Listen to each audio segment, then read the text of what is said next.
Ether का अगर कहा जाए कि फंक्शनल ग्रुप क्या है, तो देखो ईथर्स के अंदर ऑक्सीजन होते हैं मिडिल में, मतलब कहीं भी हो सकते हैं, लेकिन इसके अगल बगल दोनों एल्काइल ग्रुप होना चाहिए, इधर भी और इधर भी। ये दोनों सेम भी हो सकते हैं, ये दोनों डिफरेंट भी हो सकते हैं। अगर ये दोनों सेम होंगे, मान लो R इज इक्वल टू अगर R' होंगे, तो इसको क्या बोलते हैं हम लोग? Symmetrical, symmetrical ether.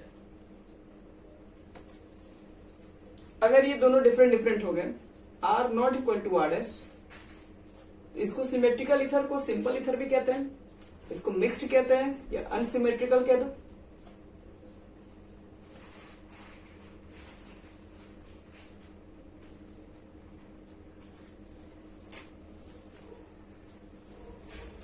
तब चलो यहाँ पर कुछ क्वेश्चंस देख लेते हैं आईपीसी नेम से सीधे,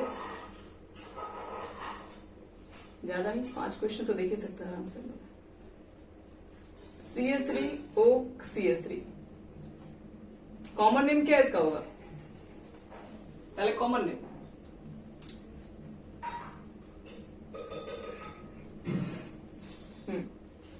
दोनों तरफ सेम है तो डाइमिथाइल ईथर बोल दो। चलो वेरी गुड, मेथॉक्सीमीथेन। चलो बच्चों लोग यहाँ देखो, CH3OC2H5, पहले कॉमन नेम बोलो, पहले कॉमन नेम। हाँ, इथाइल मिथाइल ईथर, अल्फाबेटिकल ई पहले आएगा इसलिए लिखा गया है, और जिस कार्बन में ज्यादा होगा उसमें, जिस कार्बन में नंबर ज्यादा हो तो उसमें जोड़ते हैं N। तो क्या इसका नेमिंग बोलोगे? मेथॉक्सी। इधर एक ऐसा ग्रुप है, याद रखना, जिसको फंक्शनल ग्रुप आज तक नहीं माना है, उसको ट्रीट किया जाता है कि वो एक्स प्रीफिक्स है। फिर देखो, अगर बेंजीन के साथ अगर अटैच हो OCH3,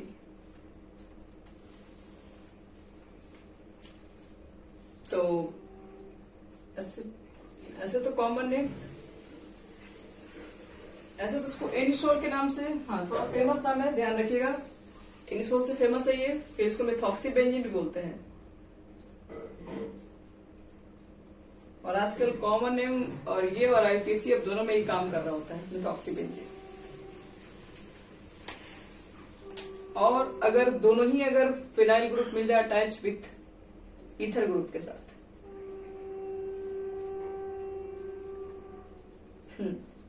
डाइफिनाइल ईथर तो कॉमन हो गया। आगे बढ़िए, अगर इसका आईपीसी लिखना हो तो क्या लिखोगे? फिनॉक्सी।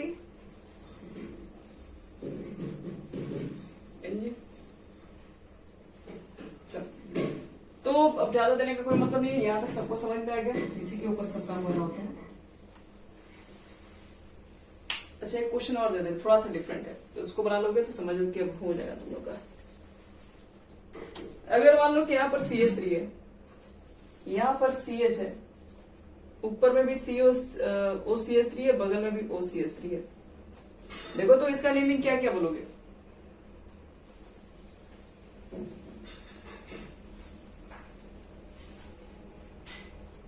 N-मिथाइल।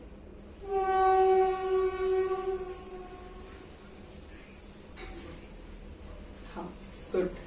देखो ये बताया सब्स्टिट्यूट की तरह काम करने लगे, क्योंकि बीच में ऑक्सीजन कार्बन तो चैन ब्रेक हो चुका है, तो यहाँ 1 और 2 बोलोगे, तो 1 पर ये भी है, 1 पर ये भी है, 1 डाइमिथॉक्सी, और 2 के लिए है तो इथेन बोलना पड़ेगा। कुछ इस तरह से इसका काम होता है।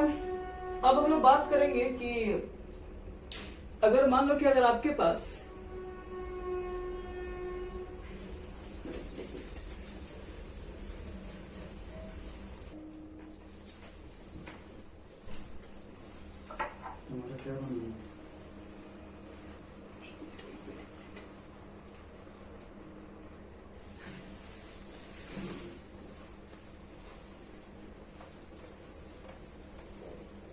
चलो बच्चों लोग हेडिंग कर दो तुम लोग।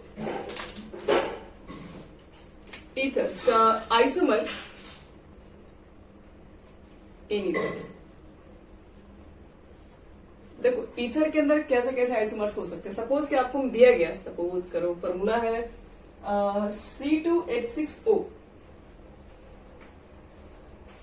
तो आपको हम आइसोमर पढ़ाए थे तो बताए थे इस कंडीशन में।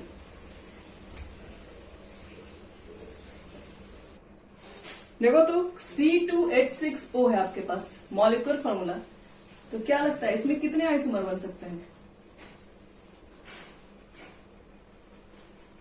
या इसमें कोई आइसोमर बनेंगे भी कि नहीं।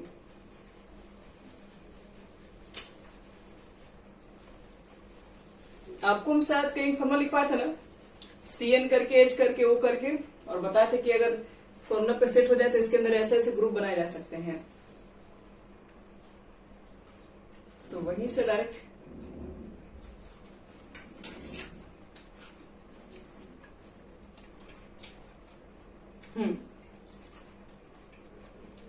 देखो ठीक है। सबसे पहले देखो इसके अंदर एक इथर ग्रुप ये होगा, 2 कार्बन 6 हाइड्रोजन ऑक्सीजन, और CH3CH2OH। इसके अंदर एक इथर बनता है और दूसरा अल्कोहल्स बनता है। इसके अंदर 2 आइसोमर पॉसिबल है। और भी याद रखना, इसके अंदर मेटामेरिज्म भी बनता है।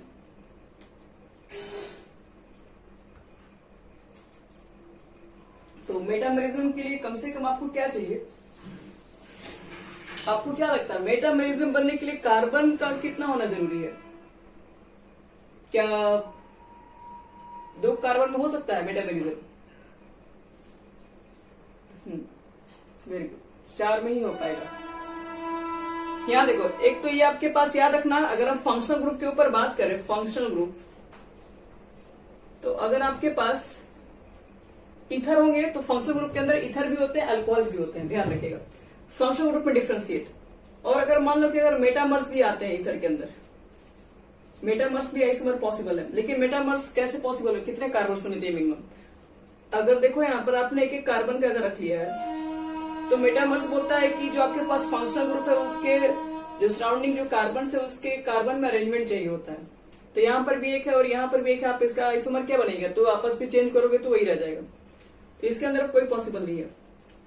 तो अब अगर मान लो कि आपने कहा कि यहाँ पर CH2CH रख दीजिए, तब चेंज हो जाएगा। क्या चेंज होगा, आप इसको यहाँ पे कर दिए और कहोगे कि अगले स्टेप में इसका ऐसे बना लो,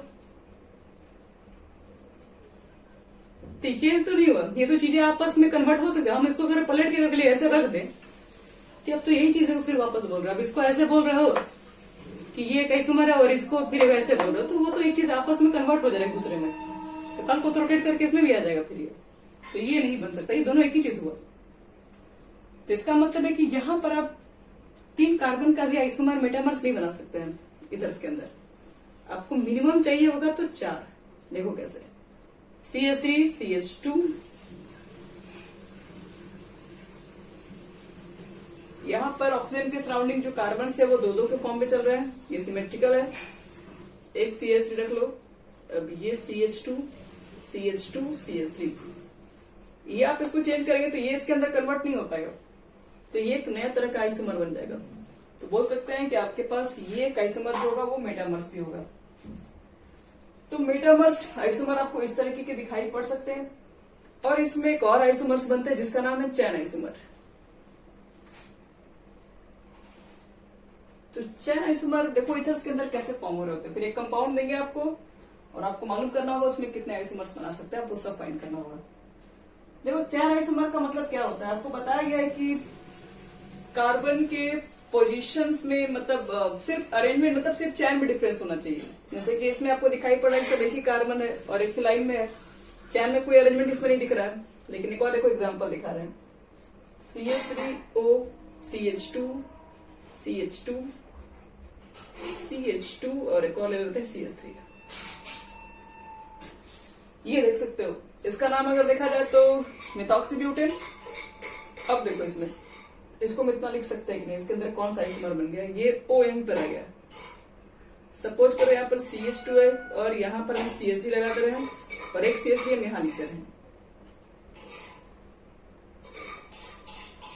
इसको ध्यान से देखो, देखो दोनों में कार्बन का नंबर सेम ही होगा, 1 2 3 4 1 2 3 वैसे 4 इधर, मतलब सब कुछ सेम है यहाँ पे।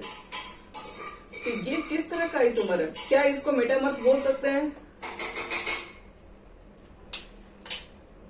तो देखो मेटामर्स में आपके पास क्या है, यहाँ पे जो फंक्शनल ग्रुप जो होता है ऑक्सीजन के अगल बगल ये जो होता है बस उसी में सराउंडिंग में चेंज होता है। यहाँ पर क्या हुआ है, यहाँ पर जो आपने चेंज किया है तो ये तो अभी भी देखो अभी भी दोनों इधर का सेम ही है, इसलिए आपने क्या किया, इसके चैन में चेंजिंग किया है। तो इस तरह के जो आप आइसोमर को चेंज करेंगे वो एक चैन आइसोमर बन पाएगा। फंक्शनल ग्रुप का पोजीशन अभी भी आपके पास क्या रहेगा, वही नंबर पर रहेगा। जैसे कि यहाँ पर क्या बोलोगे 1 मिथॉक्सी अभी भी यहाँ पर होगा। फंक्शनल ग्रुप चेंज नहीं होना चाहिए, आपको बताए थे, उसका पोजीशन चेंज नहीं होता, बस चैन में चेंजिंग आता है यहाँ पर। तो एक क्वेश्चन हम देंगे और आपको डिसाइड करना है कि उसके अंदर कुल कितने आइसोमर्स होंगे, कितने टाइप का आइसोमर है, सब बनाना है। चलो क्वेश्चन लिखो।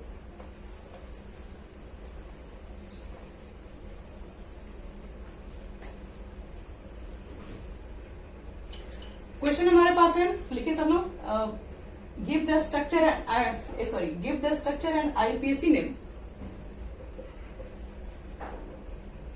Give the structure and IUPAC name.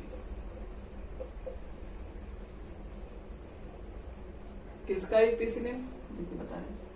Give the structure and IUPAC name बताना आपको है of all the structural isomer, of all the structural बोल दिया है, मतलब अब यहाँ पे ऑप्टिकल आइसोमर जिनका कोई नाम नहीं होगा। स्ट्रक्चरल आइसोमर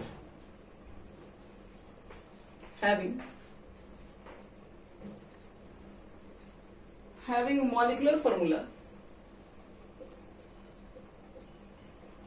इसका मॉलिक्यूलर फॉर्मूला कितना होना चाहिए, तो C4H10O।